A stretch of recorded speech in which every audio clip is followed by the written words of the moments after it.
Assalamualaikum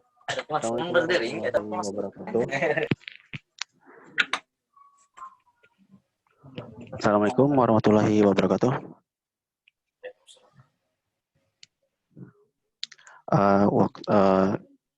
Jam menunjukkan sudah jam 4:15 dan webinar kali ini tentang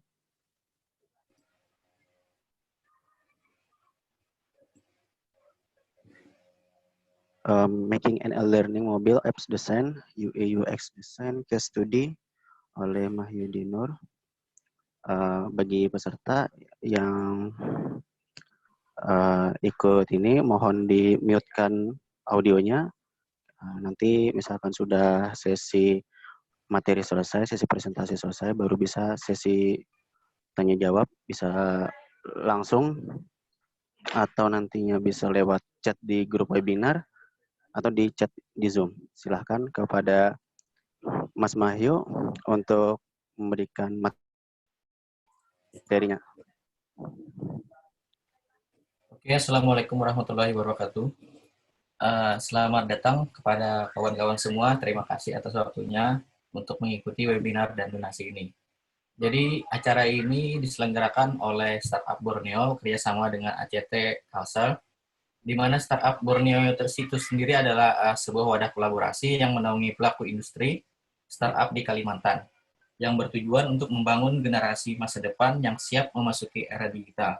Jadi di sana ada website kami, startupborneo.id, kemudian Instagramnya Startup Borneo, dan bagi kawan-kawan yang ingin join di grup, share pengalaman, pengetahuan, dan lain sebagainya bisa di link yang ada, t.me /startup Borneo ya. Jadi di sini acara ini gratis, namun kami membuka donasi, di mana donasi itu akan kami serahkan kepada ACT Kalsel terkait penanganan wabah COVID-19 yang menyebar cepat di Indonesia ini ya. Jadi ini nantinya akan digunakan untuk kebutuhan tim medis. Jadi di bawah di bawah slide ada informasi untuk donasi, transfer donasi ke Bank Kalsel. Itu ada rekeningnya. Untuk konfirmasi bisa di sebelahnya ada konfirmasi s.id/startup Borneo. Oke kawan-kawan. Perkenalkan, nama saya Mahyudi Nur. Saya adalah seorang kaum rebahan sejuta mimpi ya. Ini kebetulan saya di sini mau share pengalaman bagaimana membuat sebuah aplikasi, desain aplikasi kursus online. Saya saat ini sekarang sedang bekerja di salah satu kampus swasta yaitu Stikip Islam Sabil Al-Muhtadin. Di sini kita akan membahas studi kasus dalam pembuatan desain aplikasi, mulai dari tahap yang paling dasar hingga hingga selesai kita membuat aplikasi seperti tampilan yang ada di video. Oke.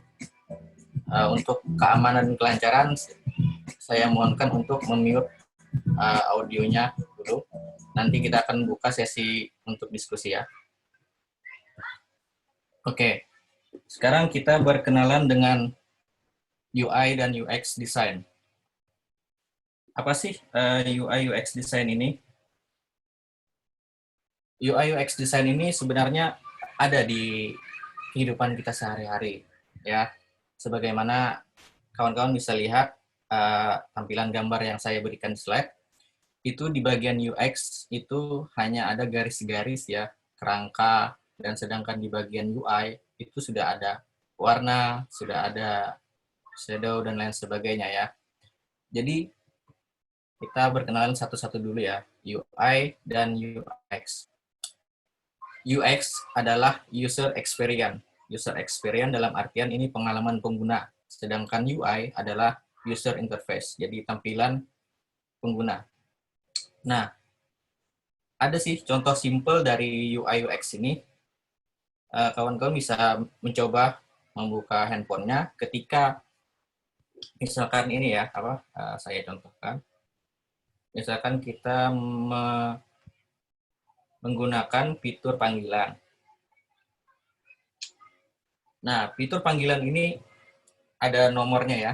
1, 2, 3, kemudian 4 di bawah, dan seterusnya. Nah, itu merupakan kerangka dari UX. Dan itu adalah tugas seorang UX designer, apa yang harus dia lakukan untuk meletakkan sesuatu elemen yang mana nantinya itu memudahkan si pengguna dalam penggunaan sebuah fitur. Jadi itulah tugas seorang UX tadi. Dan UI itu dia memvisualisasikan dari UX tadi, dari kerangka tadi menjadi tampilan yang bagus, di mana nantinya membuat user itu betah dan mungkin merasa nyaman lah menggunakan aplikasi ya, jadi nggak terlalu bosan. Nah, UX dan UI ini saling berkaitan, namun pada umumnya mereka ini terpisah. Jadi ada orang khusus UX designer dan ada orang khusus UI designer. Di perusahaan-perusahaan besar, UI UX ini sangat menentukan juga untuk kemajuan pengembangannya, di mana UX itu meneliti masalah-masalah yang ada, kemudian pengembangannya, dan UI designer ini tugasnya untuk meneruskan dari perkembangan tersebut. Oke, sekarang ada pertanyaan. Apakah UI UX designer itu harus jago desain? Saya sendiri sebenarnya kurang jago desainnya. Cuman istilahnya kita kalau banyak latihan itu insya Allah akan lebih bagus. Seperti yang saya jelaskan sebelumnya, UX design itu hanya membuat sebuah kerangka dan dia meneliti masalah, membuat wireframe, dan sedangkan si UI ini yang akan menambahkan typography, kemudian menambahkan warna, menambahkan icon.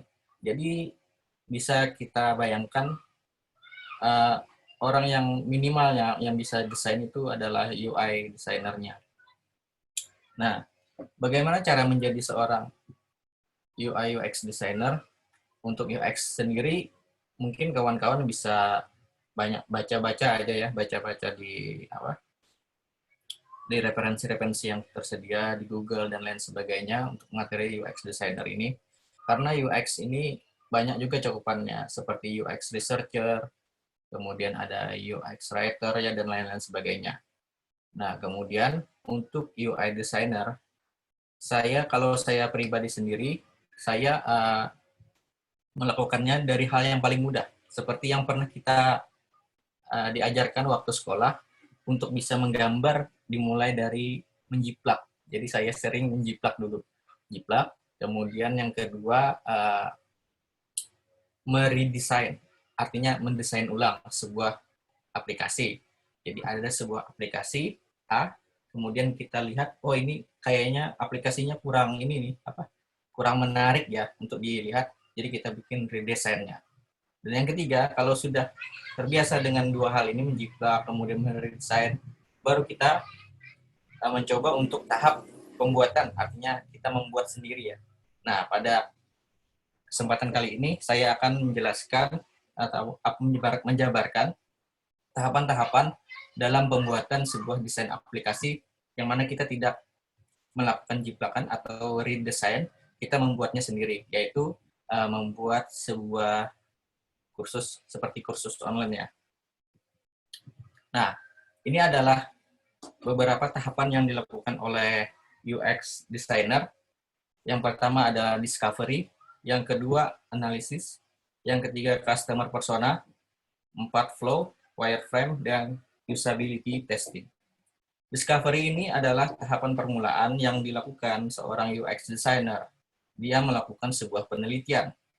Dia mencari masalah-masalah yang ada di sekitar, baik itu terkait masalah mungkin nggak ada nih aplikasi yang membantu A, membantu B, ataupun memecahkan masalah yang ada di lingkungan ya. Jadi dia bisa meneliti dengan cara interview, bisa juga dia langsung terjun ke lapangan memantau ya, melihat dan lain sebagainya. Kemudian Tahapan selanjutnya itu adalah analisis, di mana analisis ini adalah uh, menganalisa kompetitor yang sudah ada. Misalkan kita ingin membuat sebuah situs belanja online, pastinya belanja situs-situs e-commerce yang sudah ada ini sudah banyak. Jadi kita bisa analisa kompetitor yang sudah ada. Jadi kita analisa dari segi keunggulannya, kemudian dari kelemahannya kita jadikan satu dan kita pilah-pilah mana yang menurut kita perlu kita ambil dan kita masukkan ke dalam aplikasi kita. Kemudian customer persona ini adalah orang yang menurut kita ini target yang sesuai. Misalkan sebelumnya kita menyusun sebuah rancangan BMC ya misalkan. Jadi misalkan kita menargetkan bahwa pengguna untuk aplikasi ini adalah umur dari 15 sampai 20 tahun misalkan. Jadi kita mencari untuk orang yang mencari orang yang cocok seperti yang kita targetkan tadi. Kemudian kita wawancara, bisa jadi kita minta data profilnya dulu dan lain sebagainya. Kemudian kita tanyakan apa sih problemnya. Kemudian kita tanyakan juga apa sih yang kepengen keunggulan sebuah aplikasi yang ingin dia gunakan gitu ya. Kemudian di sini ada flow ya, ada flow. Bentar. Di sini ada flow. Flow ini adalah alur.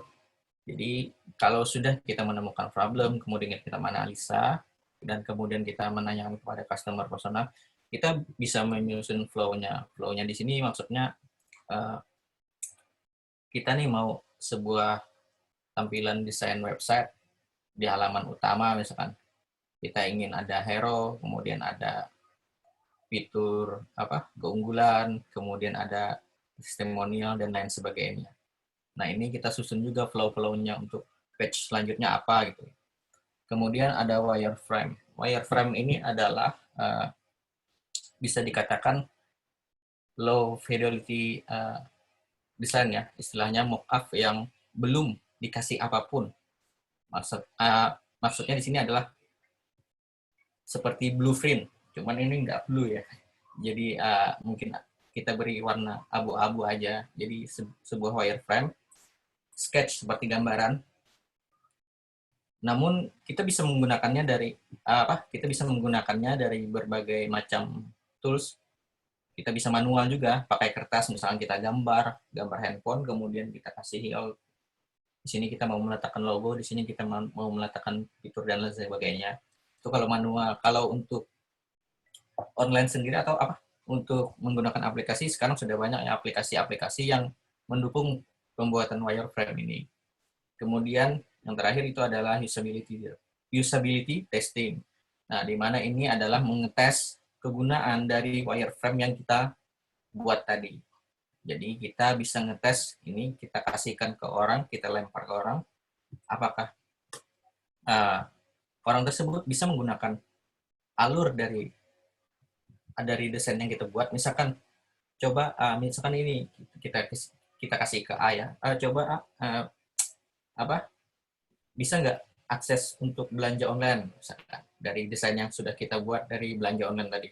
Nah, itu adalah tahapan dari usability testing. Menurut beberapa artikel yang pernah saya baca, tahapan-tahapan ini sebenarnya nggak bersifat baku. Artinya, ada beberapa perusahaan yang menggunakan metodenya sendiri, maksudnya dia mempunyai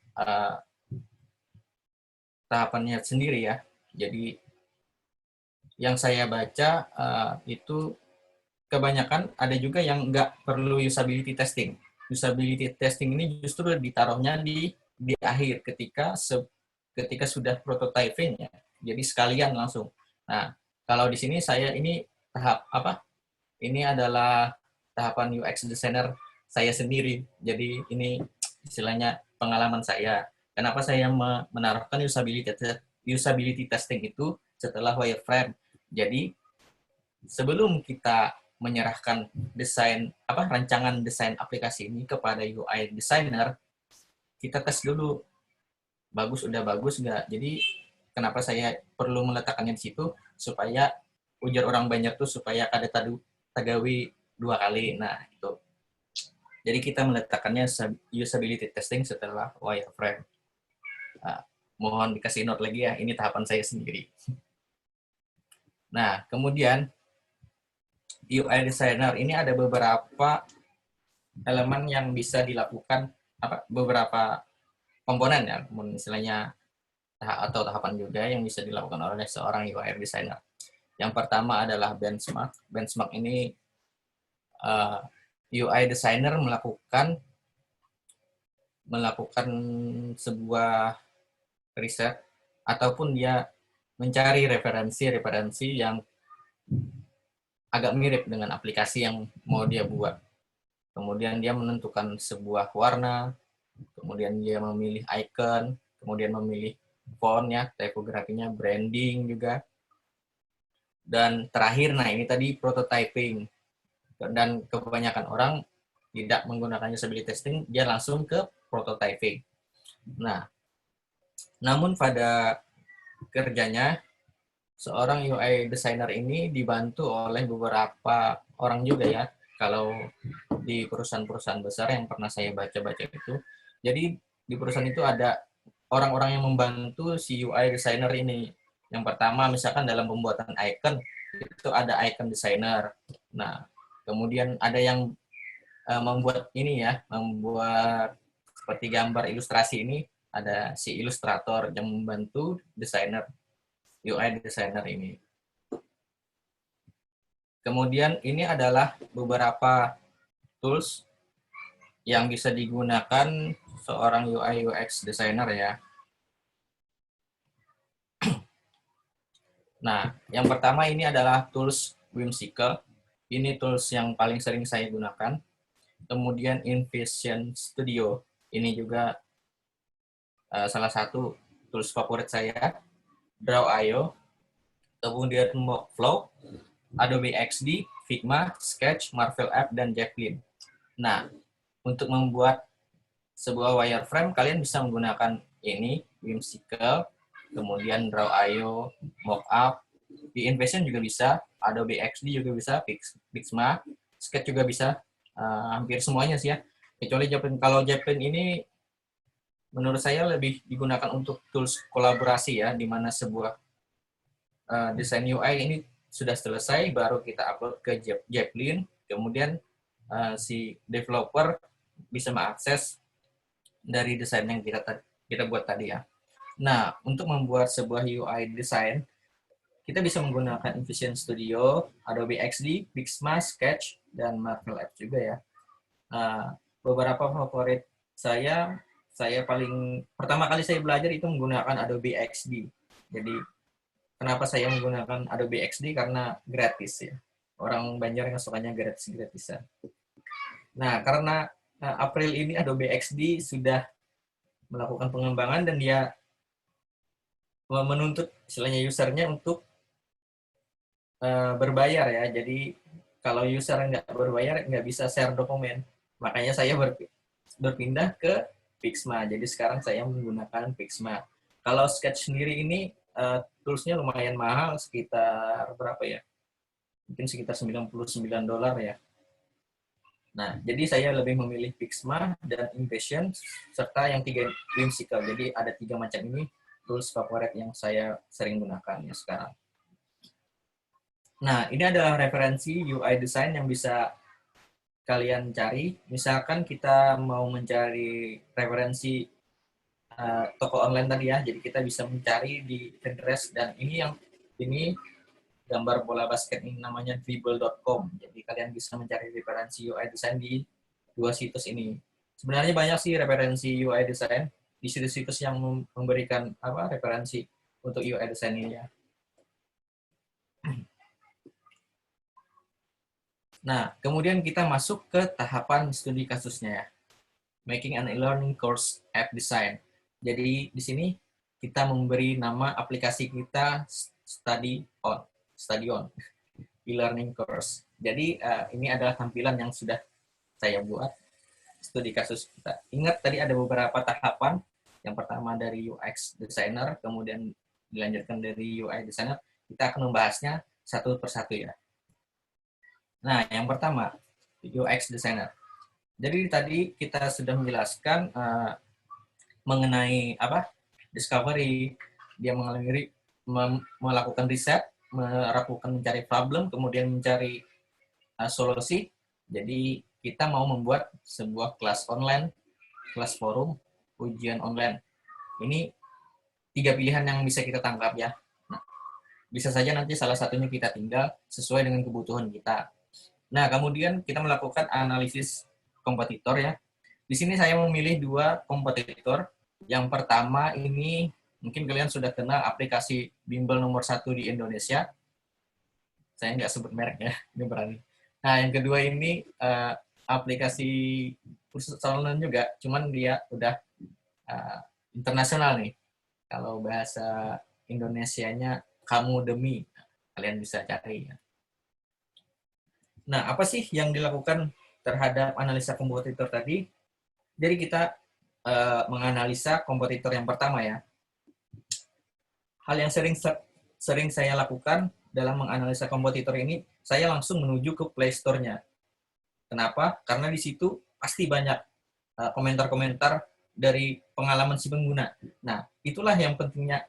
Kenapa kita sering membaca-baca komentar-komentar. Sebenarnya itu yang hal yang sangat penting. Kenapa kita membaca-baca komentar orang ya. Jadi di sana kita tahu kelemahan apa yang ada di aplikasi tersebut dan juga keunggulannya ya yang disukai orang. Nah, dari yang pertama kita lihat dari komentar dari Argo Jati Jombang. Katanya bla bla bla merupakan bimbingan belajar online nomor 1 di Indonesia dengan solusi hanya dalam satu aplikasi. Tapi setelah aku cari nggak ada pendidikan agama.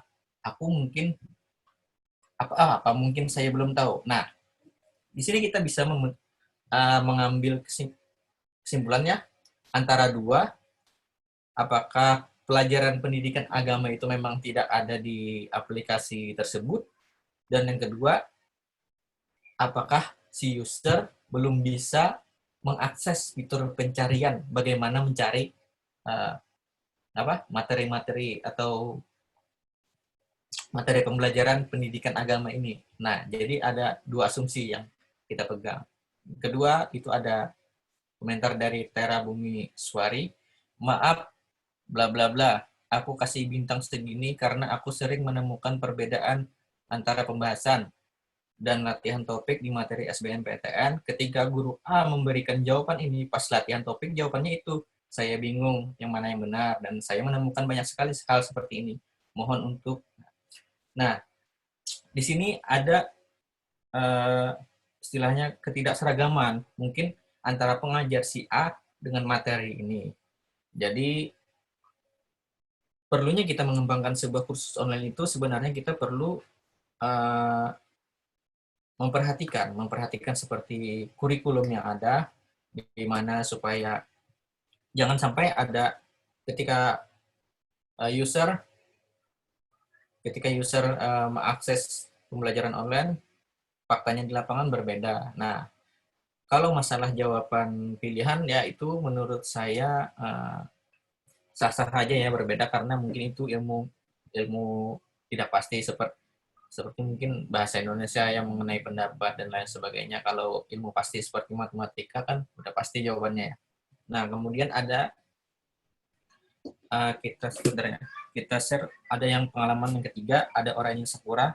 Nah, di situ komentarnya menarik. Sebenarnya video pembahasan materi cukup menarik, tidak membosankan, tetapi video pembahasan contoh soal yang membuat membosankan.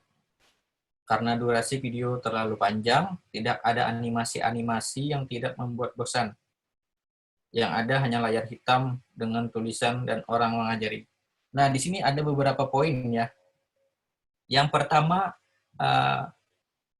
video pembahasan yang membuat membosankan karena durasinya terlalu panjang. Nah, ini tugas seorang UX designer, bagaimana memecahkan masalah-masalah ini.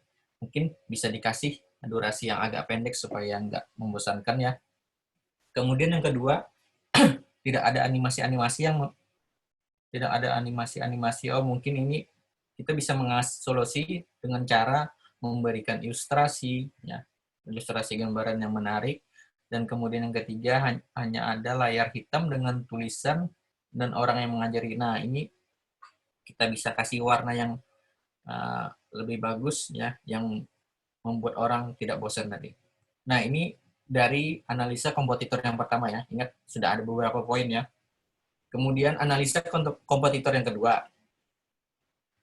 Pembayaran hanya lewat kredit card dan PayPal sangat tidak membantu untuk tingkat mahasiswa dan pelajar ketika memiliki akun untuk jenis pembayaran tersebut. Nah, ini komen pertama. Kemungkinan ini secara teknis bukan tugasnya seorang UI designer, tetapi bisa jadi bukan bisa jadi, ya, ini tugas seorang UX tadi. Dia menambahkan flow untuk pembayaran melalui metode-metode pembayaran yang lain. Namun, ini komentar pada 11 Februari 2019, ya. Terakhir beberapa bulan yang lalu saya mengikuti kursus online ini, sudah bisa membayar lewat lewat toko-toko modern itulah. Sudah bisa bayar melalui metode bank, ya, banyak bank. Nah, mungkin mereka membaca masalah dari apa yang diungkapkan si user ini pada review mereka di aplikasi, ya. Jadi mereka mengembangkannya dengan hal tersebut. Kemudian yang kedua, kenapa saya tidak mendapatkan sertifikat padahal saya menyelesaikan kursus?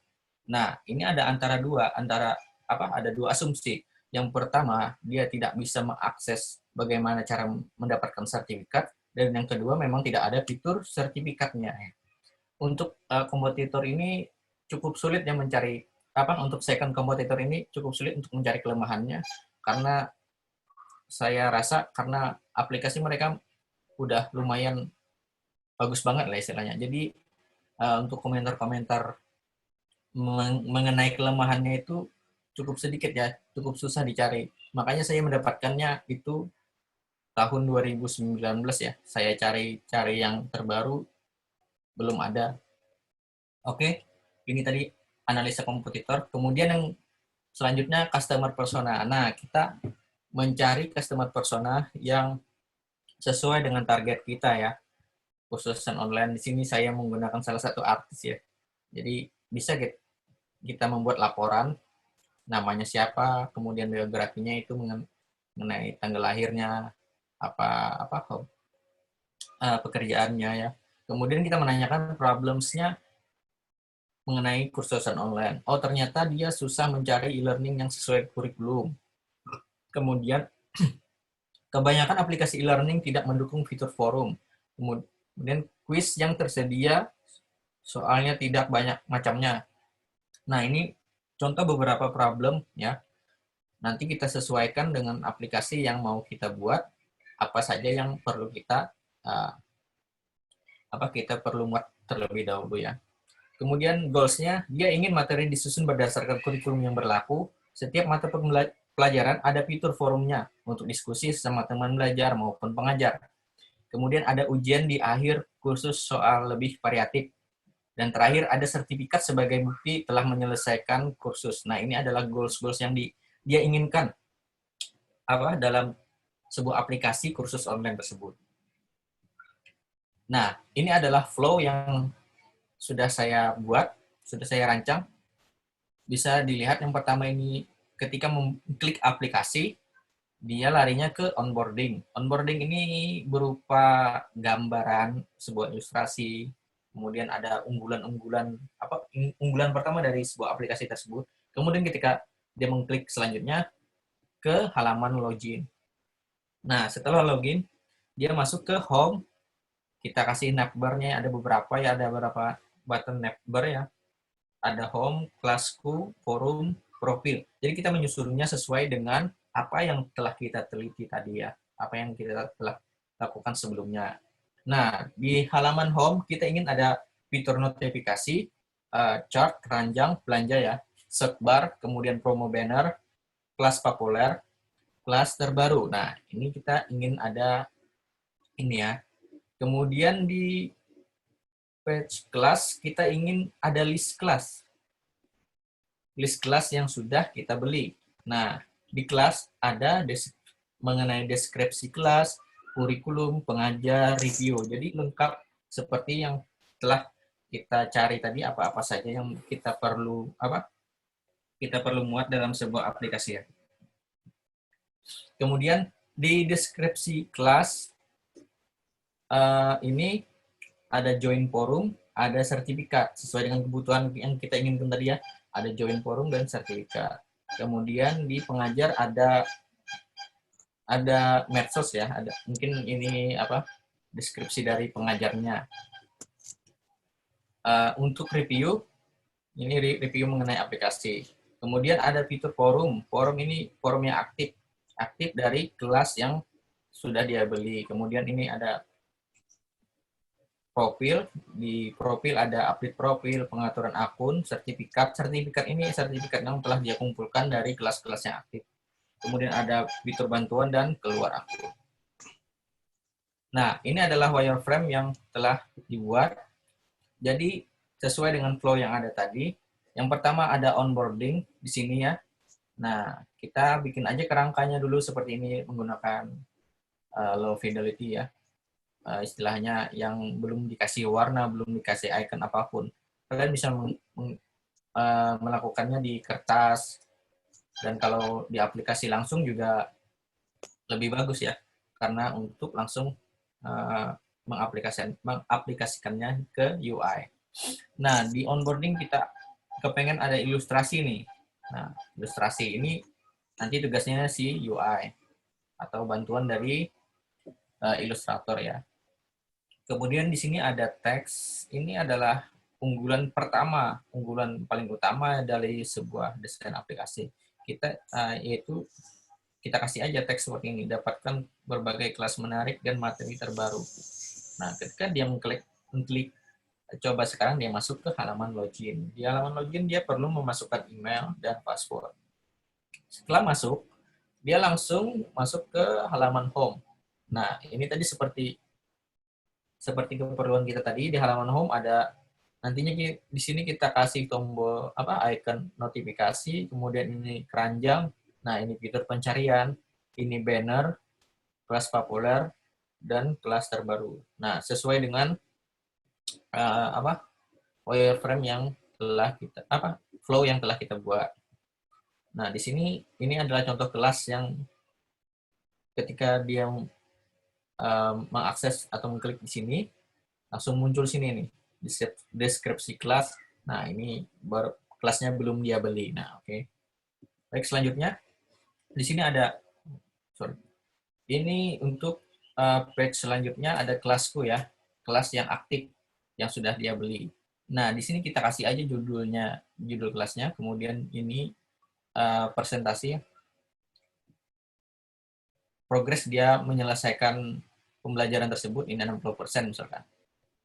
Nah, ketika dia mengklik, kita kepengen nih ada seperti flow yang sudah kita buat, ada deskripsi, ada kurikulum, ya, ada pengajar, kemudian review. Nah, di deskripsi ada join forum, ada sertifikat, kemudian di kurikulum ada beberapa materi ya, kemudian ketika diklik, ada materi video, kita ingin di sini nanti menaruhkan video, kemudian di sini catatan kelas, catatan materinya. Selanjutnya ada di pengajar, ini deskripsinya, oh ini salah, mungkin salah tulis saya, maaf, typo. Ini namanya beda. Nah, di sini kasih nama, kemudian ini reviewnya, ada review dari orang. Nah, kemudian forum. Forum ini yang sudah aktif tadi ya ketika dia membeli kelas. Misalkan membeli kelas digital transformation dan ecosystem, dia sudah membeli kelasnya ini, jadi forumnya sudah aktif, dia bisa langsung diskusi dengan member-member yang lain. Nah, di sini terakhir kita membuat wireframe untuk profil. Kita kepengen di sini ada foto profil akunnya. Di sini ada icon untuk edit. Nah, di sini ada update profil, pengaturan akun, sertifikat, bantuan. Nah, itu Itu tadi wireframe yang sudah kita buat. Kemudian kita melakukan usability testing. Usability testing ini ya bisa membuat prototipe sederhana dengan menggunakan wireframe yang sudah ada. Nah, selanjutnya kita masuk ke bagian UI designer. Setelah kita membuat wireframe dan kita sudah menentukan tata letak, kita masuk ke UI designer. Nah, ini adalah aplikasi yang sering saya gunakan, yaitu InVision Studio, di mana InVision Studio ini fiturnya sangat menarik. Ini cocok untuk kita yang kepengen mencari referensi-referensi desain punya orang ya. Kemudian untuk penentuan warna, ini sangat cocok kita menggunakan InVision Studio. Nah, di sini saya mendapatkan referensi dari berbagai situs, dari Pinterest dan Dribbble.com. Ini referensi pertama, referensi kedua, ketiga, dan keempat. Kemudian kita menentukan color, warna. Kita menentukan warna, ya. Jadi kita tentukan warna kita, warna utama ini, primary color. Jadi kita kepengen warna utamanya ini, secondary colornya ini, nah sama ini. Kemudian untuk warna teks kita kepengen nggak terlalu hitam, ya, agak abu-abu dikit. Nah, untuk mencari warna, kalian bisa menggunakan tools yang ada di website ini ya, di colors.co. Di sana kalian bisa mencoba-coba otak-atik untuk turunan dari warna tersebut. Seperti ini kan, ini turunan dari warna si primary tadi. Di sini kalian bisa aksesnya. Nah, selanjutnya kita menyiapkan icon untuk desain aplikasi kita. Ini beberapa icon yang telah saya siapkan. Nah, sini saya mencari iconnya di https icons8.com ya. Ini gratis, kalian bisa mengaksesnya. Kemudian kita kasih aja warna sesuai dengan warna yang kita tentukan tadi. Kenapa nggak terlalu banyak warna? Karena saya kepengen membuat sebuah aplikasi ini yang mempunyai warna yang konsisten ya. Artinya tidak campur pelangi apa-apa. Jadi kita kepengen simple aja ya. Cuman menyenangkan istilahnya. Nah, kemudian untuk fontnya kita menggunakan Montserrat ya. Montserrat. Ini cukup favorit sih digunakan. Kemudian selain Montserrat ini yang sering digunakan itu adalah seperti Open Sans dan Poppins ya. Nah, ketika sudah kita menyiapkan referensi, kita menentukan warna, membuat icon, dan menentukan font dan lain sebagainya, barulah kita masuk ke tahapan pengaplikasiannya, membuat desainnya. Nah, ini adalah desain-desain yang sudah saya aplikasikan dari wireframe yang telah kita buat tadi. Dari kerangka tadi kita kasih warna, kita kasih icon yang sudah kita siapkan, kemudian kita kasih gambar. Ya. Nah, oke, kita langsung lihat untuk prototyping. Langsung ya, bentar ya. Kita langsung lihat, oh di sini. Nah, ini adalah prototyping yang sudah kita buat dari sebelumnya kita membuat wireframe, kemudian UI desainnya, baru kita bikin prototyping. Nah, ini sudah jadi ya desainnya. Oke, kita klik coba sekarang. Nah, ada halaman login ya. Masukkan email, password, ada lupa password, dan ini ada fitur untuk pendaftaran. Oke, kita masuk. Nah, ini halaman utama di home-nya. Nah, ini tadi ada icon notifikasi, ada icon keranjang yang kita kasih langsung ke sini. Kemudian fitur pencarian, info banner, kelas populer, dan kelas terbaru. Nah, ini aplikasinya yang sudah kita desainnya untuk halaman utama. Kemudian ingat, tadi di flow-nya kita ingin ada kelasku ya. Oh, kelasku di sini. Nah, ada kelas. Ini kelas yang sudah aktif, yang sudah dibeli. Nah, ini kita kasih warna juga sesuai dengan warna yang sudah kita tentukan tadi dan ikonnya. Oke. Kemudian ketika mengklik ke kelasnya, kita klik. Nah, ini tampilan kelasnya, ada deskripsi kelas. Ini fitur join forum dan mendapatkan sertifikat. Sertifikat bisa didapatkan kalau dia sudah 100% progresnya ya, selesai. Nah, ini deskripsinya. misalkan kelas Flutter Basic ya. Flutter adalah mobile apps SDK software development kit untuk membuat aplikasi Android dan iOS dari satu code base dengan performa yang tinggi dan bla bla bla. Kemudian ini ada kurikulum. Ini materi-materinya ya. Ini tanda ini kita kasih bahwa ini telah ditonton. Nah, misalkan kita coba untuk mengakses materinya. Nah, ini ada video, kemudian ada berupa catatan. Ada fitur selesai untuk menambahkan progres kita ya.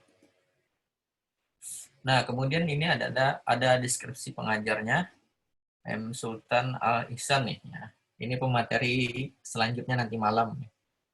Jangan kada ingat ini. Untuk diikuti juga nih, bagus. Mobile developer and founder dari Code Banua. Di sini kita ingin ada icon media sosialnya. Ya. Ini review. Kita tampilkan review-review dari orang yang telah mengikuti kelas. Dan untuk fitur, tulis reviewnya juga ada. Oke. Kemudian ini ada forum. Nah, ini forum diskusi. Ini kelas yang sudah dibeli.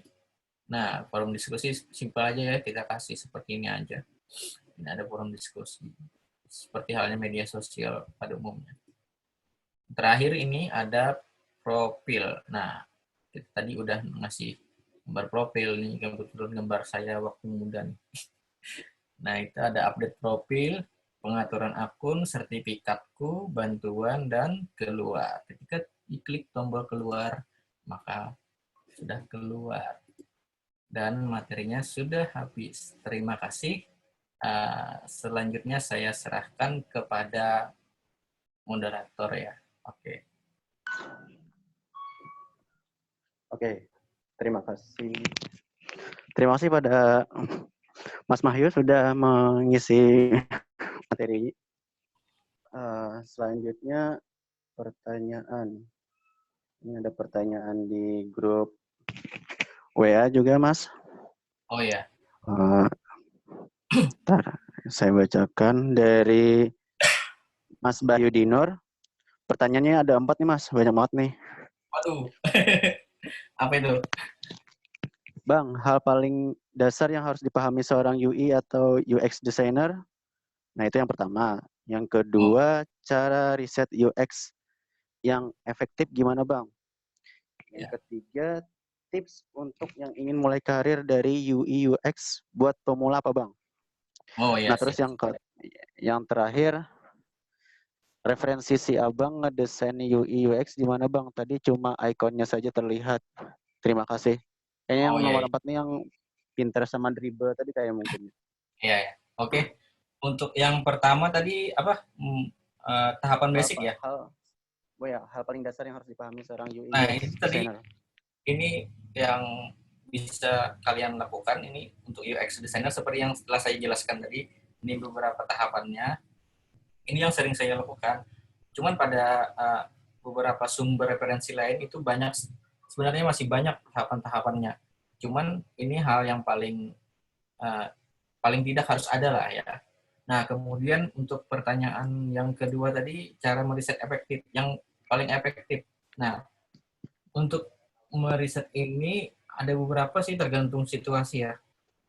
Kalau kita nggak kepengen susah ya itu tadi, cari di Play Store, kita bisa baca-baca pengalaman si pengguna, kemudian kita modifikasi, kita bangun solusinya. Kalau untuk riset ke lapangan langsung juga bisa sih sebenarnya, tergantung dengan situasinya. Maksudnya sini efektifnya mungkin ketika sebuah perusahaan, misalkan perusahaan A mau pengen bangun aplikasi, namun dia terbatas untuk terbatas waktu. Jadi dia misalkan kepengen nih 6 bulan udah publish aplikasinya. Nah, itu kan hal yang paling efektif. Mungkin kita langsung saja ya mencari di Play Store tadi ya dari pengalaman penggunanya. Tapi kalau untuk terjun ke lapangan dengan melakukan riset seperti interview dan lain sebagainya, lebih bagus lagi sih, lebih istilahnya lebih lebih banyak masukan yang dapat kita pakai. Kemudian pertanyaan yang ketiga tadi, portofolio bagaimana cara menjadi UI UX Memulai karir. pemula ya? Mulai Memulai karir. karir Nah, itu untuk tadi kalian bisa memulainya. Yang pertama, belajar tadi kan, kalau saya sendiri pribadi yaitu dari hal yang paling mudah, yaitu tadi menjiplak, kemudian masuk ke redesign. Nah, kebanyakan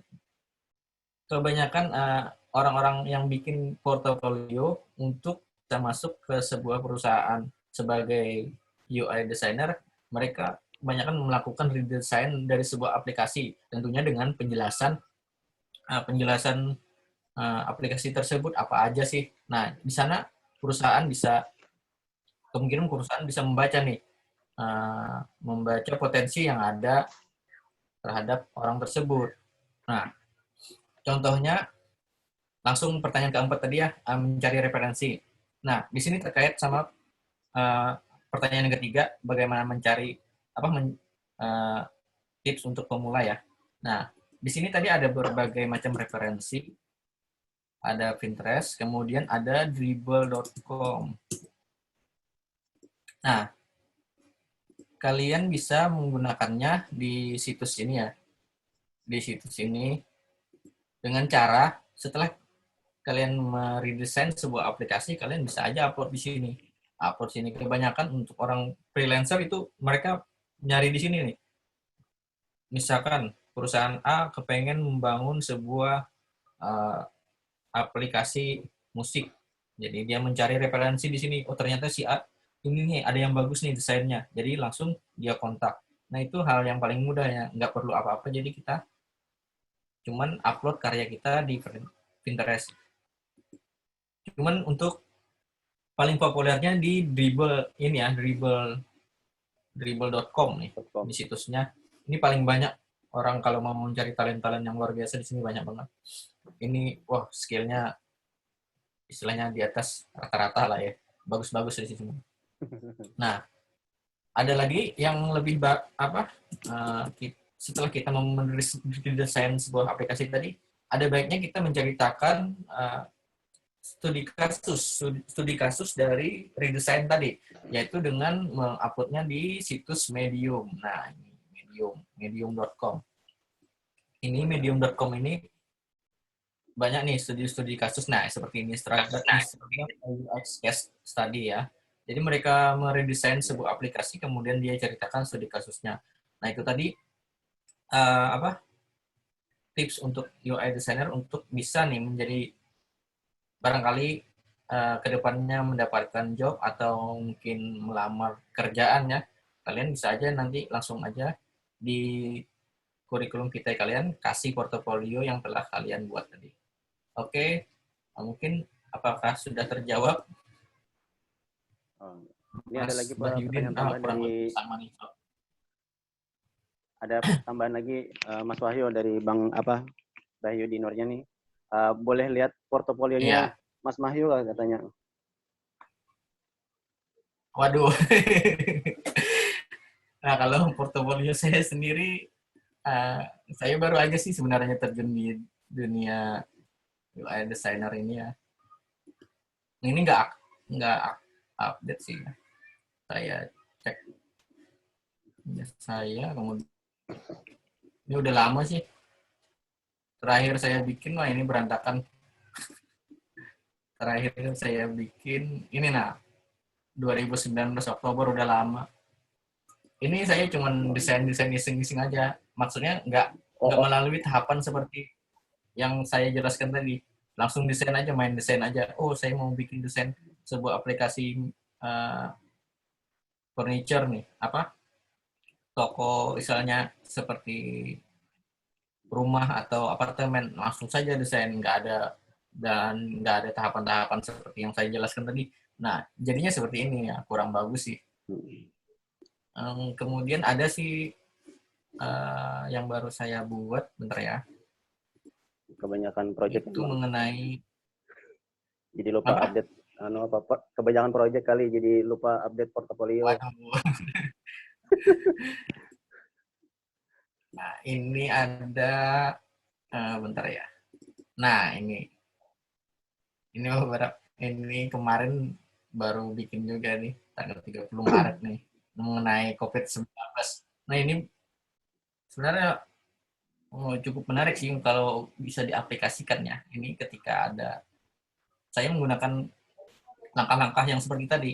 Saya menentukan flow-nya, kemudian menentukan tahapan-tahapannya, nggak langsung desain. Jadi di sini ada fitur lokasi ya. Ketika mengklik lokasi langsung masuk ke rumah sakit rujukan. Ketika mengklik rumah sakit rujukan langsung ada data rumah sakit rujukannya. Nah, ini contoh ini yang baru saya bikin aja sih. Nah, kalian mungkin Mas Bahyudinnya bisa cari-cari referensi tadi di dribble.com sama Pinterest tadi ya. Bisa cari di sini. Bagus-bagus nih semua. Oke nih, ada pertanyaan kedua nih. Oke, siap. Dari pemateri malam ini setelah Mas Mahyu, Aduh. dari Mas Sultan. Iya. Jadi pertanyaannya adalah setelah wireframe tadi jadi, proses pewarnaan sama ngasih icon, tulisan dan lain-lain itu pas tahap yang mana ya Bang? Terus yang kedua, tahapan yang ada di UI Designer di tahapan benchmark itu tadi seperti apa ya Bang tahapannya? Oh, ini menarik nih ya. Kita langsung praktek aja. Oke, yang pertama untuk tahapan ngasih warna tadi ya.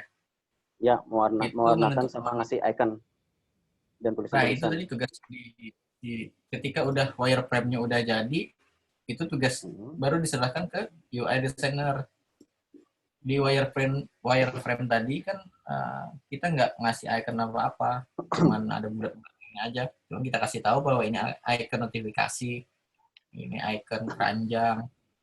Kemudian untuk warnanya ya pas di tahapan UI design ya, dia ngasih warna. Kalau fontnya sebenarnya udah bisa sering juga sih ada yang beberapa melakukannya si UX sendiri yang menentukan fontnya karena dia lebih istilahnya lebih mendalami ya mana yang cocok untuk aplikasi ini. Oke, kemudian untuk ini ya tadi ya benchmark tadi ya. Ya, Saya benchmark. praktekkan ya. Untuk benchmarknya kita langsung akses di InVision Studio. Oke. Ini saya tutup dulu. Tahapan benchmark. Oke, ini gratis, cuman ada juga yang berbayar. Nah, selagi ada gratis, pakai aja. Nah, masuk ke InVision Studio. Kalau kawan-kawan belum punya akun, bisa bikin akun sini. Saya login ya, punya saya.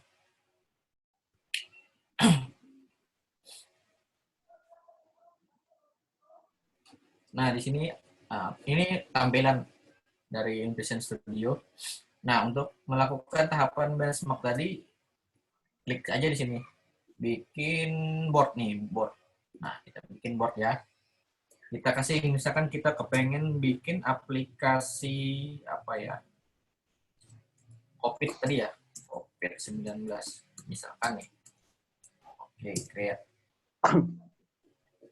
Nah, kita sudah bikin boardnya, artinya istilahnya bikin halaman yang khusus untuk membahas.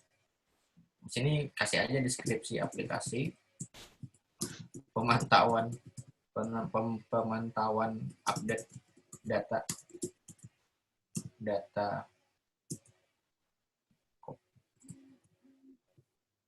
ini ya, orang-orang yang terkena wabah. Nah, kemudian kita cari referensinya. Di sini saya menggunakan dribble.com. Kita klik COVID. Mungkin ada ya.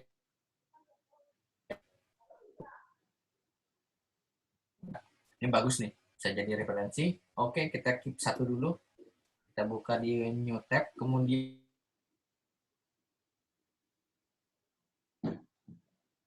kita keep lagi, kita keep beberapa ya. Mungkin 3 udah lumayan banyak sih.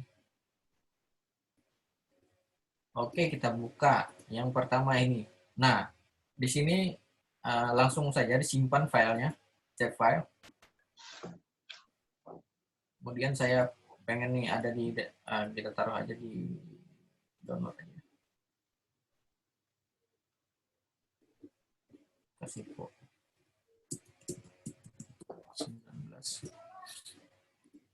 Ini referensi 1 ya, referensi pertama. Nah, kita simpan. Kemudian ini ada referensi kedua, kita simpan juga. Oke, ini referensi kedua. Kemudian ada referensi ketiga. Nah, 3 aja ya kita. Udah lumayan banyak. Kebanyakan referensi nanti buyar. Oke. Sekarang tahapan selanjutnya kita langsung memasukkan ke board-nya tadi, board di InVision Studio. Kita klik tambahkan. Nah, kita masukkan aja sini filenya. Kita masukkan COVID mana tadi? COVID ya, COVID-19. COVID. Cupid. Nah, ini kita masukkan ketiganya. Oke. Kita upload bla bla bla. Nah, sini sudah masuk. Hal yang menarik, fitur unggulan yang kenapa saya sering memakai InVision itu ketika kita klik. Oke, di sini dia, ini yang menarik. Nah, ada warna, ada pilihan warna, color palette-nya. Jadi kita bisa mengambil referensi dari sini. Belum.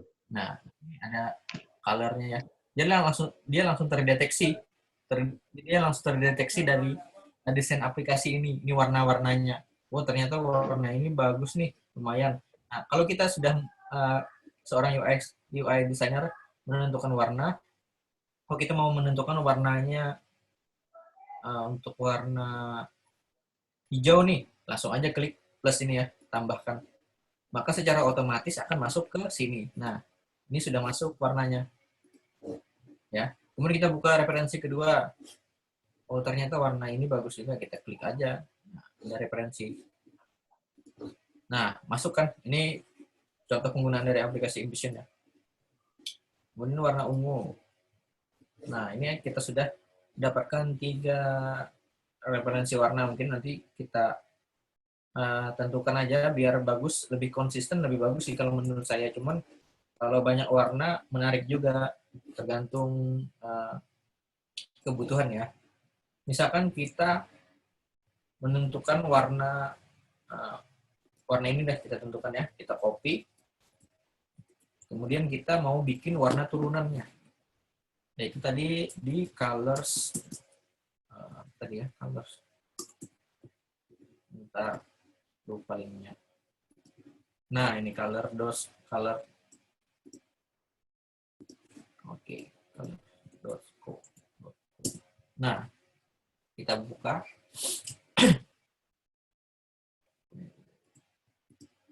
Nah, di sini ini kita bikin warna turunan.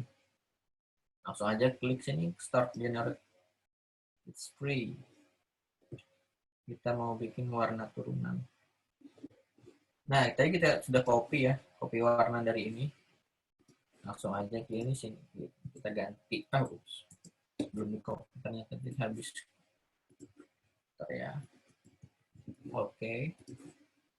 Kita ganti langsung. Nah, ini otomatis berubah. Kemudian kita klik ini alternatif. Nah, ini warna turunannya. Kita mau jarak berapa sih? Agak bagusnya itu lebih konsisten. Misalkan kita mau jarak 3 melampaui 3. Jadi kita ambil warna turunan keduanya ini ya. Tinggal copy, kita masukkan aja di sini. Oke, kita masukkan colors. Nah, ini masukkan colorsnya sini. Oke, selesai. Nah, warnanya sudah masuk. Kita hapus aja ya, karena kita sudah salah hapus nih. Bentar.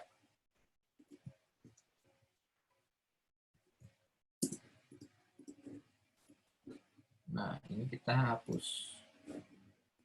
Karena kita tadi sudah menentukan warna ini sebagai warna utama. Nah, setelah itu kita klik lagi. Ini turunannya. Habis itu, ini tadi dari 3 ya. 1, 2, 3. Nah, ini.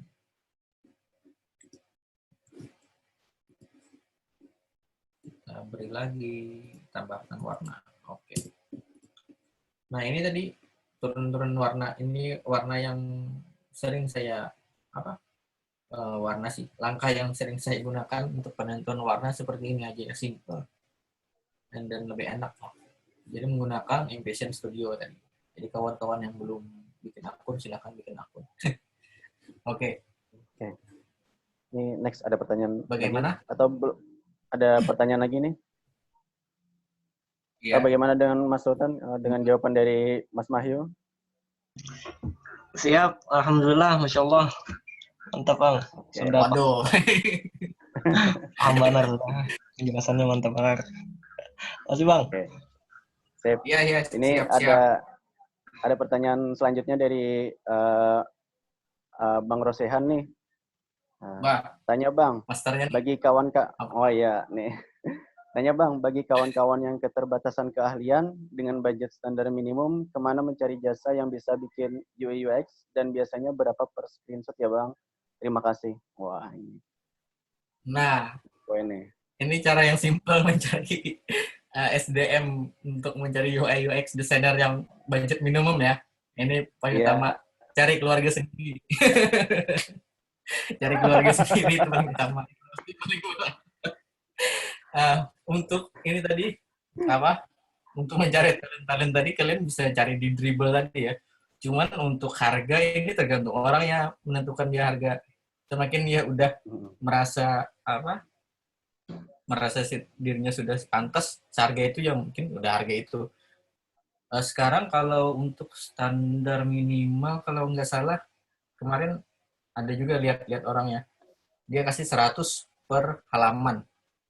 Jadi istilahnya per screen dia kasih 100.000. Itu udah include dari UX sama UI-nya. Karena kan sebenarnya UX sama UI ini kan terpisah. Nggak mestinya jadi satu, cuman pada kebutuhannya tergantung individunya masing-masing dia mau mengerjakan atau apa ya.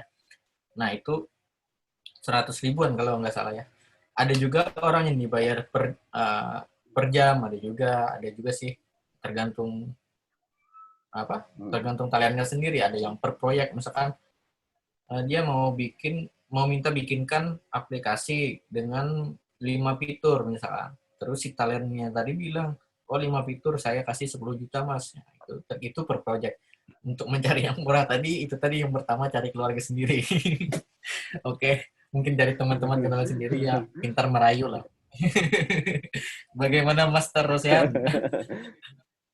Ini Mas Rosehan ini UI designer jagoan, kan bisa cek portofolionya di Instagram Sidin. Bagus-bagus juga nih. Murah nih Bang Sidin.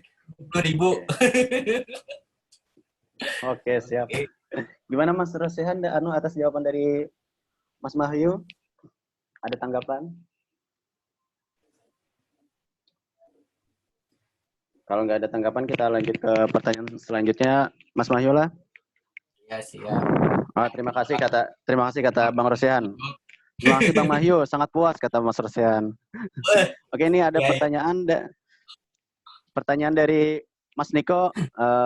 Kalau dari prototipe mau dibikin interaksi desain UI, agar ketika ada perpindahan screen ada animasi atau gerakannya, pakai apa? Nah, itu tergantung aplikasi yang kita gunakan. Kalau kita menggunakan Figma, bisa aja langsung. Untuk beberapa aplikasi seperti Adobe XD, kemudian Figma, Marble App juga bisa, udah bikin prototipe sendiri. InVision Studio juga bisa. InVision Studio ini bagus juga untuk untuk bikin prototipe ya. Cuman saya belum terlalu terbiasa sih sama prototipe di InVision Studio ini ya, ada fitur prototipe. Untuk di Figma-nya sendiri juga bisa. Bentar ya, saya contohkan. Kita buka aplikasi kita. Oke, kita buka ya. Ini kita contoh nih, mau ngasih. Ketika kita kepengen ketika dia mengklik coba sekarang, nggak langsung ke home nih. Waktu coba sekarang, Nggak langsung ke login. Nih misalkan aja ya. Ini alurnya kurang bagus sih. Jadi langsung aja klik di atas kanan. Itu ada prototype. Klik bagiannya. Kita hapus dulu. Nah, klik bagiannya, tarik. Mau kemana kita memindahkan screen-nya. Misalkan kita mau memindahkan screen-nya ke ini nih. Nah, orang bungas nih. Nah, di sini ada interaksinya. Ini on tap atau dengan klik ya. Kemudian ada on drag, itu geser-geser. Geser-geser. Nah, navigasinya kita kepengen apa nih? Ada navigasi atau overlay. Kita navigate aja ya. Kemudian animasinya kita kepengen apa nih? Ini ada slide in, ada slide out. Misalkan ke smart animate ya. Oke. Ini ada previewnya di sini. Nah, ada kelihatan. Oke, kita langsung coba prototype.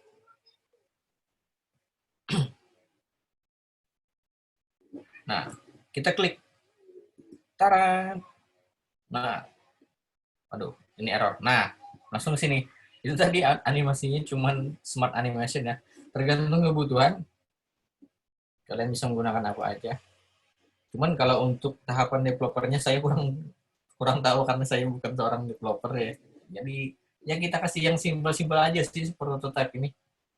Kalau untuk lebih bagus lagi kalau kita misalkan nih kita mau mengajukan prototype ini ke investor, ada baiknya lagi kalian menggunakan aplikasi di luar dari ini. Misalkan bisa menggunakan After Effects juga bagus ya. After Effects bagus. Kalian bisa cari aja di YouTube prototype yang istilahnya yang nggak bisa dibikin di aplikasi ini pasti dia pakai After Effects. Itu sih. Untuk lebih jelasnya mungkin nanti ada kelas Figma atau kelas Adobe XD. Kebetulan saya sendiri pun baru menggunakan Figma ini tadi, yaitu karena si Adobe XD ini sudah mulai berbayar. Jadi saya pindah ke Figma.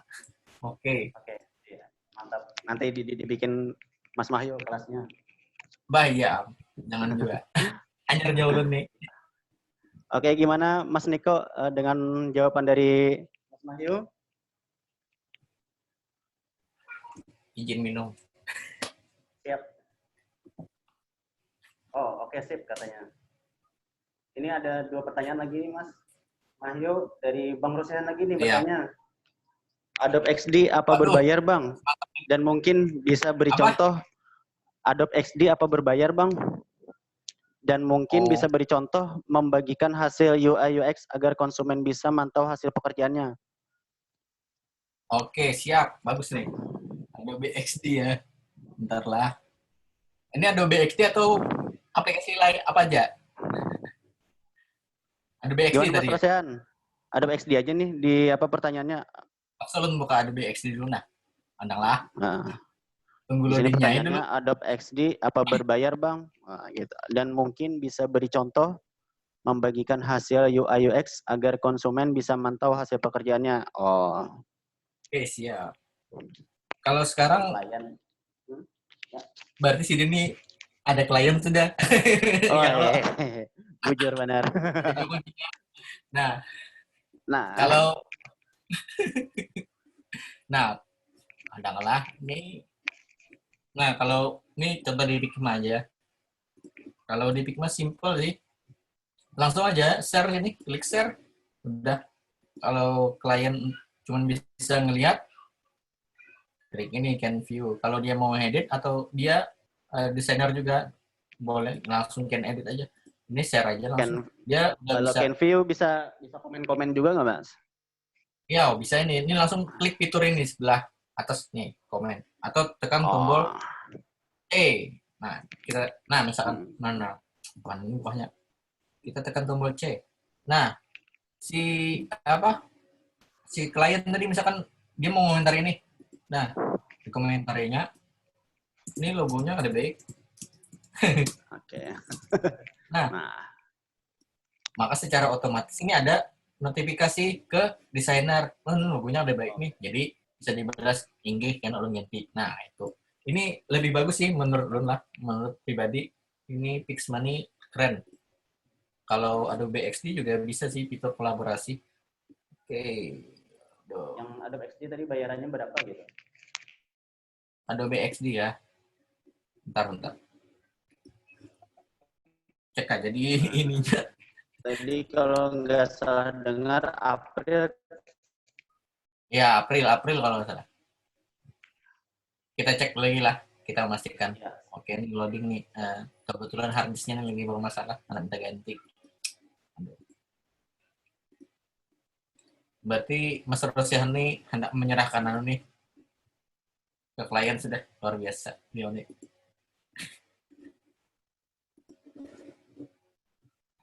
Nah, ini kita buka Adobe XD. Oh, lelet, bentar lah. Ini ada satu pertanyaan lagi sudah apa? Jadi Sobirin, Banjarmasin. Sambil aja, Bang. Nah, ini untuk promo. Ini untuk harga. Nah, ini untuk harga Adobe XD sekarang. Oh, sampai April, berarti Mei udah berbayar. Tapi benar juga bulan April. Ini nih, ada ini. Jadi, enjoy unlimited share dokumen, editor, dan share link. Nah, ini untuk yang berbayar, kalau untuk yang gratis ini untuk berbayar nih. Nah, ada aja keterangan di situ. Kemudian untuk caranya, oke, kita kasih cara. Misalkan kita mau menggambar. Ini anggap lah. Anggap aja nih anggaplah kita sudah desainnya nih. Ini sudah jadi nih misalkan. Langsung aja nih, kita klik tombol ini ya. Ini prototype dan ini share. Nah, ini kita share ke klien. Kita kepengen klien ini cuman bisa nge-review atau ini klien kita ini seorang developer langsung ini kasih ke developernya. Kalau desain review tadi untuk mereview, kalau ini untuk ke developernya. Nah, user testing ini yaitu tadi untuk usability testing ya, untuk penggunaannya. Desain review. Mas Mahyu dipotong dulu. Ya. Share screen-nya nggak kelihatan katanya, masih di browser. Oh iya kah? Ada nggak? Oh iya, bujur. Wait. Nah, Bah. Sorry, motong. Kelihatan lah. Ya, kelihatan sudah, Mang. Nah, ini contoh misalkan aja ya. Ini kita sudah mendesain sebuah aplikasi. Kemudian kita mau menyerahkan ke klien. Ketika kita menyerahkan ke klien, kita bisa aja langsung klik tombol share di sebelah kiri atas share. Nah, ini kasih ke klien desain review. Kalau untuk ini development-nya untuk developernya. Ini user testing. Ini untuk presentasi. Nah, kasih aja ini. Ini juga bisa kita ngasih password, bisa juga jadi supaya orang lain pada awal. Jadi orang-orang yang klien yang kawa akses. Nah, itu tadi. Untuk mengasihkan file kalau di Adobe XD simpan aja.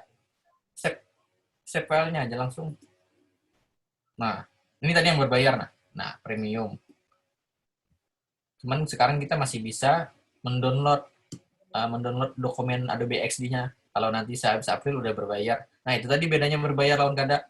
Kalau ini cuma di cloud dokumen. Kalau untuk yang berbayar baru bisa men-save project-nya ya. Men-save project-nya artinya file masternya bisa kita save, kemudian kita langsung bisa kasihkan ke klien. Itu file masternya. Karena untuk berbayar tadi, saya sarankan menggunakan aplikasi lain. Oke. Bagaimana Mas Rosian? Praktek apa lagi nih? Perlu cara menagih duit ke klien kan? Oke, pertanyaan selanjutnya, Mang. Ya. Ini, cukup kata Bang Rosiannya. Ini dari Sobirin, Banjarmasin. Untuk pengelolaan menyeluruh aplikasi, apakah kita harus punya tim khusus untuk itu atau kita sendiri pun bisa membuatnya sendiri? Kalau diharuskan membuat sebuah tim dalam bidang keahlian apa saja tim tersebut? Kayaknya tim secara keseluruhan UI UX. Pengelolaan aplikasi lah. Kalau ini banyak Pak. Pengelolaan penyeluruh aplikasi ya. Apa? Kalau untuk pengelolaan menyeluruh aplikasi, apakah kita harus punya tim khusus untuk itu atau kita sendiri pun bisa membuatnya sendiri? Kalau diharuskan membuat sebuah tim, dalam bidang keahlian apa saja tim tersebut? Oh, Ini untuk keseluruhan aplikasi. Oke, nah, ini coba menjawab lah. Ini menurut pandangan pribadi, kalau untuk referensi-referensi bisa baca di artikel-artikel lain. Kalau menurut pribadi, ada beberapa tim yang mungkin istilahnya yang bisa dibentuk dalam pengembangan pengelolaan aplikasi baru misalkan ya. Yang pertama itu tim yang itu tadi ada seperti di startup kan ada Hustler, Hipster, ya, dan satunya lagi apa itu? Hacker. Developer. Nah, itu minimal itulah. Jadi ada orang bisnis, ada orang desain, dan ada orang developer. Itu paling ada itu. Itu timnya yang paling ada. Kalau pertanyaan apakah bisa bangun sendiri, ya tergantung individunya. Kalau individunya mampu melakukannya semuanya, ya bisa aja sendiri. Cuman kurang maksimal sih kayaknya menurut saya. Oke. Itu pandangan saya pribadi. Gimana Mas Sobirin atas jawabannya atau ada pertanyaan tambahan lagi? Oke.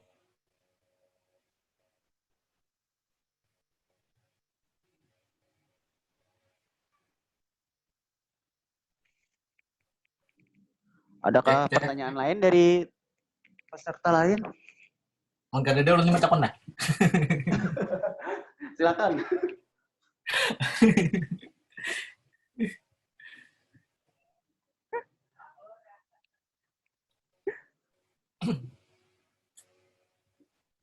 Oke, mantap dari Bang Sobirin. Kayaknya tidak ada pertanyaan lagi. Ada mungkin closing statement dari Mas Mahyu untuk menutupi webinar ini karena waktunya sudah lewat. Oke. Closing statement dari saya, perbanyaklah latihan. Kalau pengen mendalami dari UI desain tadi, perbanyaklah latihan. Paling bagus itu menurut saya latihan meredesain aplikasi. Kemudian kita menjabarkannya dengan studi kasus, menguploadnya. Siapa tahu nanti kita bisa menjadi seorang freelancer atau orang yang bekerja secara remote ya sebagai UI UX designer tadi. Oke, itu saja closing statement dari saya. Jangan lupa latihan. Nah, ini jangan kata ingat amunnya hendak menyumbang ke sini donasi acara kita. Insya Allah nanti ujar ketuanya ada beberapa sesi nih, bagus-bagus. Jadi transfer donasinya ke sini ya Allah. Ini kan ada menghimbau. Nah, itu ada tanda kuningnya. Mari kita bersama membantu dan menyisihkan rezeki kita untuk tim medis di Kalsel. Semoga Tuhan membalas kebaikan kita semua. Amin ya Rabbal Alamin. Amin ya Rabbal Oke. Alamin. Ini ada tambahan lagi informasi malam ini. Oke. Malam ini Nah, dari Mas betul. melanjutkan dari tahapan yang sudah saya lakukan, yaitu dari desain akan melakukan mungkin slicing istilahnya tahap developernya, developer dalam tampilan mungkin ya ada beberapa mungkin sebagian screen lebih kepada codingnya ya berarti ya, nanti ya, sama Mas Sultan lebih kepada codingnya ya. Ya, Mas Sultan mana nih konfirmasi codingnya atau apanya nih? Nah iya benar. Oh, Mas Sultannya udah off. Oke, jadi udah off. Ya, jadi itu bisa aja kalian ikuti ya. Lumayan bagus, lumayan menarik. Oke, sekian dari saya. Salah hilap mohon maaf kalau ada yang kurang cocok dengan pernyataan atau penjelasan saya. Mohon maaf karena saya baru belajar juga. Oke, terima kasih. Luar biasa. Oke. Sip. Berarti selesai sudah webinar bersama Mas Mahyu Dinur. Iya. Kurang lebih materinya tentang UI UX design. Nantinya malam jam 8 dilanjutkan lagi. Jadi hasil dari UI UX desainnya Mas Mahyu Dinur akan dipraktekkan langsung sama Mas Sultan. Jadi berlanjut nih. Jadi jangan dilewatkan bagi teman-teman lain di dalam webinar ini.